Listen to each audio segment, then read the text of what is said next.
अस्सलाम वालेकुम जी। कहानी विद कहानी की नई एपिसोड। और आज हम आपको कहानी सुनाएंगे एक बादशाह की। बादशाह जो है एक बहुत बड़ी सल्तनत का मालिक था।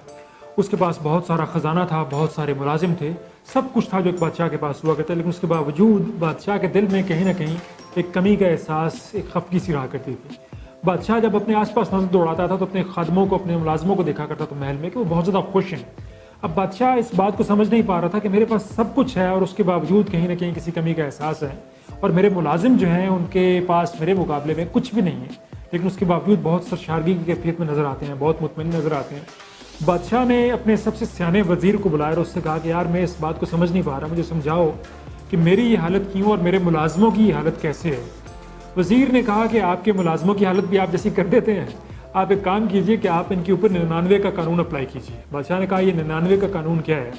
तो वज़ीर ने कहा कि आप एक सुराही लीजिए, उसके अंदर आप 99 अशरफियाँ डालें और उसके ऊपर लिखें कि हमने ये 100 अशरफियाँ आपको हदिया की, और उस सुराही को उठाकर किसी रात को जाकर किसी एक मुलाजिम के घर के बाहर रख दें और वहाँ पर नॉक करके आप वहाँ से गायब हो जाए।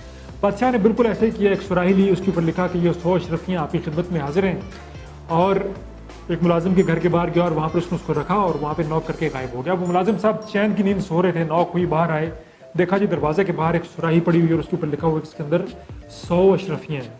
अब उसने फ़ौरन से वो उठाई, बहुत खुश हुआ। जब उसने गिनी तो वो 99 निकली।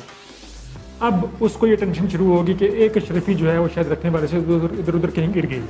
तो उसने बड़ा टाइम लगा के ढूंढा, नहीं मिली उसको। उसने अपने घर वालों को, बीवी बच्चों को जो चैन की नींद सो रहे थे, उनको भी जाकर वो जुगा कर ले आया। उसने कहा जी कि आप भी आए मिलकर ढूंढते हैं। और थोड़ा सा दूर रास्ते तक भी गए जहाँ से उनको लगता था कि वो आया होगा।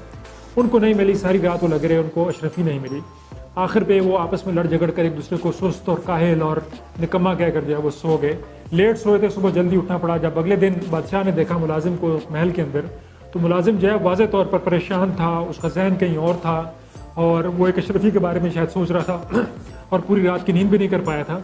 तो काफ़ी खस्ता हाल लगा। वो जो उसकी खुशी थी, जो उसकी सरशारगी की कैफियत हुआ करती थी, वो ख़त्म हो चुकी थी। बादशाह को सारे वाक़े से ये बात समझ आ गई कि ये 99 का कानून है क्या। 99 का कानून ये है कि आपके पास जब नेमतें होती हैं तो आप सारी नेमतों को साइड पर रखकर किसी एक ऐसी चीज़ के बारे में सोचना शुरू कर देते हैं जो कि आपके पास नहीं है।